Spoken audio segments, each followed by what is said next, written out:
Good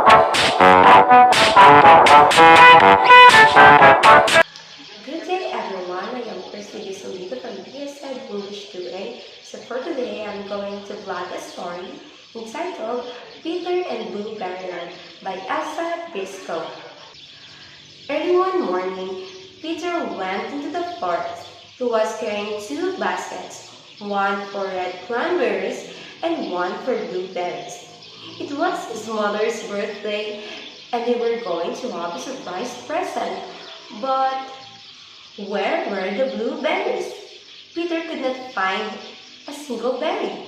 Deeper and deeper he went into the forest until at last he sat down on a tree stump and burst into tears. Suddenly he felt a light tap on his shoe. "Cheer up, Peter," said a voice. There was a tiny old man, not bigger than an apple. "I'm the king of the blueberry land, and I'll show you where they grow." Peter was surprised. He didn't know what to say. A second time, the old man tapped him lightly on the shoe. This tiny blue one, and Peter was as small as he was. The heather seemed to grow in a great grasses, tallest ears, and the wildflowers were as big as crows. Peter's basket were now much too big for him to carry on, and so the blueberry king whistled at the squirrels. A flash, they swung the baskets on their backs and bounded away. Soon they were walking under ferns like huge palm trees, and Peter could hardly believe how different and interesting it all. Look! There was a corn, big as almond, and there was a spider. "Here we are," said the blueberry king cheerfully when they reached a little wood full of fruit trees. "Look!" said Peter excitedly. "Blue apples! Don't be silly," said the king laughing. "They're blueberries. But come and meet my sons." 7 boys were playing ball with the berries and they came running up to meet Peter. The clothes were splashed with dark blue juice. "Peter has come looking for blueberries," said the king. "Let's see how quickly we can fill his basket." The boys scrambled up the trees, laughing and tasting the ripe berries.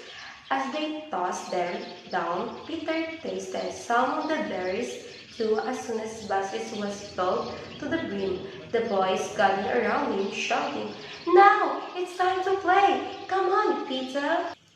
Peter forgot all about berry picking until one of his new friends said, "We'll be late for Mrs. Cranberry. She's waiting for us with some friends and fruit for you. Hurry up, Peter!"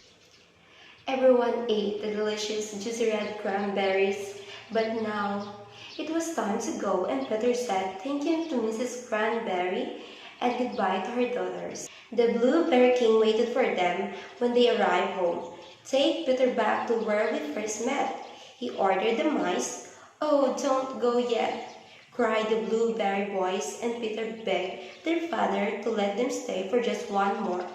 The king's mouth shook as it. "It's getting late and your mother will be worried."